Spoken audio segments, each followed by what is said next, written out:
My name is Andrew Brandmeyer. I'm an oil painter. I live in St. Louis, Missouri. I was never really that interested in painting as a child. I had a hand-me-down oil paint set that I had played around with a few times and came to the conclusion that oil painting sucked. So pretty much my entire childhood was based on drawing and illustration. From there on, I moved to drawing action comics, and then I started drawing basically any character that I wasn't allowed to watch, or in a video game that I wasn't allowed to play. I started painting around age of 19. I was either forced into or talked into taking a painting class, which I wasn't too keen on. So I took one of the classes, and I guess something worked because I continued doing it. It wasn't until my early 20s though where something clicked to where I really fell in love with that medium. I was being introduced to work from artists like Basquiat, Neo Rauch, Velasco Vitali, Antonio Lopez Garcia. And I think after seeing those works, the inspiration really kicked in to pursue this. I decided I was going to do this for a very long time, if not indefinitely. I just look for something that inspires me, whether it's a building, the way the sunlight's hitting a certain building in the city, if it's a friend that I'm painting, the relationship that I have with that person can kind of show through in each piece. I do it now because I like to document things. It's my way of documenting my environment, it's my way of documenting my relationships. I also do it because it's something for me to eventually leave behind. You know, I think this is going to be what I leave behind when I'm long gone. This is going to be my footprint. And hopefully one day, you know, in the future, someone will look back on my work and, you know, maybe get some inspiration from it. A lot of times the painting won't have a story in it when it started, and the story kind of develops through symbolism as the painting goes along. I look at painting not only as a form of creative expression, but as a trade as well. So I want to know the materials that are used. I want to see the artist's role in the creation of the piece. I want to see the history of the mark making when I'm looking at a work. I want to be able to tell when the piece started and where it ended.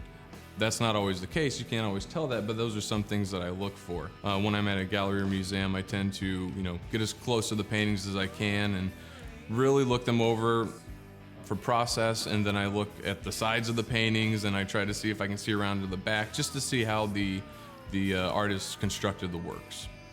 But I also think that you should look at a piece for what it is. If you're attracted to it right away, you know, and it's aesthetically pleasing to you, I don't think you have to find a meaning in it. When I'm looking at art, if I know there's a concept or there's a meaning behind it, then I'll investigate it and see what I can find. But, you know, overall, if you like the way something looks, I think that's all you need. Music's definitely a huge inspiration in my work days. I'd never like the studio to be completely quiet. I'm always having something playing, you know, whether it's music, talk radio, a documentary, or even skateboard videos. At the moment, my work is primarily representational. I do abstract off different forms and whatnot in the composition, and I do play around with surrealism in the works, and that's becoming a little less subtle recently, which I'm okay with.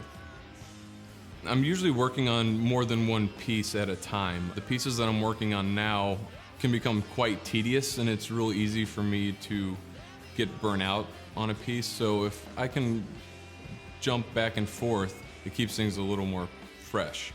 The 6 pieces that I'm working on now are all going in the same show. So this way, rather than cranking them out assembly line style, I have all of them around me.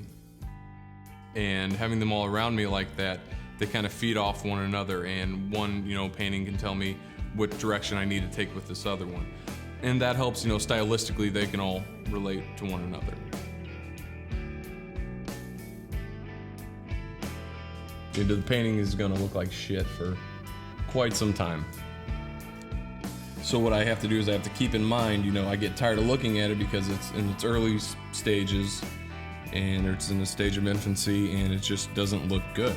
But I have to keep telling myself that, you know, don't give up on it, just keep working on it, keep painting, keep taking away, keep painting, keep taking away. And eventually it's gonna start coming together and turn into something good or something that I like. So I just have to tell myself, stick it out. And same thing I tell students. You can tell that they're getting bored and burnt out on working on this particular painting, and I tell them, you know, just work on something else for the time being, or just keep working on it. Things that you might consider mistakes, those are what's going to be the beautiful part of the painting when it's all finished.